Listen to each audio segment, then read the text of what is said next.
ଭାରତ ଦକ୍ଷିଣ Africa match ପୂର୍ବରୁ team ଇଣ୍ଡିଆରେ ପ୍ଲେଇଂ 11ରେ ବଡ଼ ପରିବର୍ତ୍ତନ।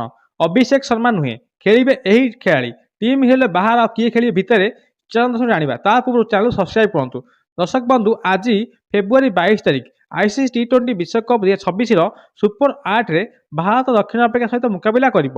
ଅହମ୍ମଦାବାଦର ନରେନ୍ଦ୍ର ମୋଦି ଷ୍ଟାଡିୟମରେ ଏହି ହାଇ ଭୋଲ୍ଟେଜ୍ ମ୍ୟାଚ୍ ପୂର୍ବରୁ ଟିମ୍ ଇଣ୍ଡିଆରେ ପ୍ଲେଇଂ 11କୁ ନେଇ ଚର୍ଚ୍ଚା ଜୋର ଧରିଛି। ଭାରତୀୟ ଦଳ ସମଗ୍ର ଟୁର୍ଣ୍ଣାମେଣ୍ଟରେ ଗୋଟିଏ ବି ମ୍ୟାଚ୍ ହାରିନାହିଁ। କିନ୍ତୁ ଦକ୍ଷିଣ ଆଫ୍ରିକା ବିପକ୍ଷରେ ଆଜିର ସୁପର 8 ମ୍ୟାଚ୍ ପାଇଁ ଭାରତ ପ୍ଲେଇଂ 11ରେ ଗୋଟିଏ ପରିବର୍ତ୍ତନ କରିପାରେ। ଅଭିଷେକ ଶର୍ମାଙ୍କୁ ଟିମ୍ ଇଣ୍ଡିଆର ପ୍ଲେଇଂ 11ରୁ ବାଦ୍ ଦିଆଯାଉ ନାହିଁ। ଟି20 ବିଶ୍ୱକପ୍ 2026 ଟିମ୍ ଇଣ୍ଡିଆର ବିସ୍ଫୋରକ ବ୍ୟାଟ୍ସମ୍ୟାନ୍ ଅଭିଷେକ ଶର୍ମା ପାଇଁ ଏହା ଏକ ସୁଯୋଗ। ସେ ଗତ 3ଟି ମ୍ୟାଚ୍ରେ କ୍ରମାଗତ ଡକ୍ଆଉଟ୍ ହୋଇଛନ୍ତି। ସେ ଏପର୍ଯ୍ୟନ୍ତ ବିଶ୍ୱକପ୍ରେ ନିଜର ଖାତା ଖୋଲି ପାରିନାହାନ୍ତି, କିନ୍ତୁ ତାଙ୍କୁ ଦଳରେ ବାଦ୍ ଦିଆଯିବ ନାହିଁ।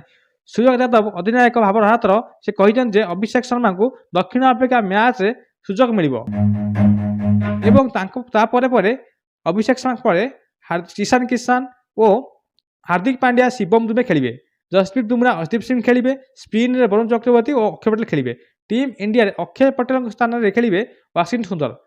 ୱାଶିଂଟନ ସୁନ୍ଦର ପୂର୍ବ ମ୍ୟାଚ୍ ଖେଳିଥିଲେ, କିନ୍ତୁ ଏ ମ୍ୟାଚ୍ରେ ଖେଳିବେ ନାହିଁ। ୱାଶିଂଟନ ସୁନ୍ଦର ସ୍ଥାନରେ ଖେଳିବେ ଅକ୍ଷୟ ପଟେଲ କିମ୍ବା ଅକ୍ଷୟ ପଟେଲ ସ୍ଥାନରେ ଖେଳିବେ ୱାଶିଂଟନ ସୁନ୍ଦର।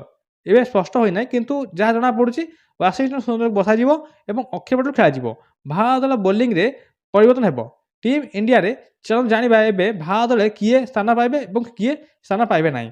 ଅଭିଷେକ ଶର୍ମା, ଇଶାନ କିଶନ, ତିଲକ ବର୍ମା, ସୂର୍ଯ୍ୟ ଯାଦବ, ହାର୍ଦ୍ଦିକ ପାଣ୍ଡ୍ୟା, ରିଙ୍କୁ ସିଂ, ଶୁଭମ ଦୁବେ, ଅକ୍ଷୟ ପଟେଲ, ବରୁଣ ଚକ୍ରବର୍ତ୍ତୀ, ଜସପ୍ରୀତ ବୁମରା, ଅର୍ଶଦୀପ ସିଂ।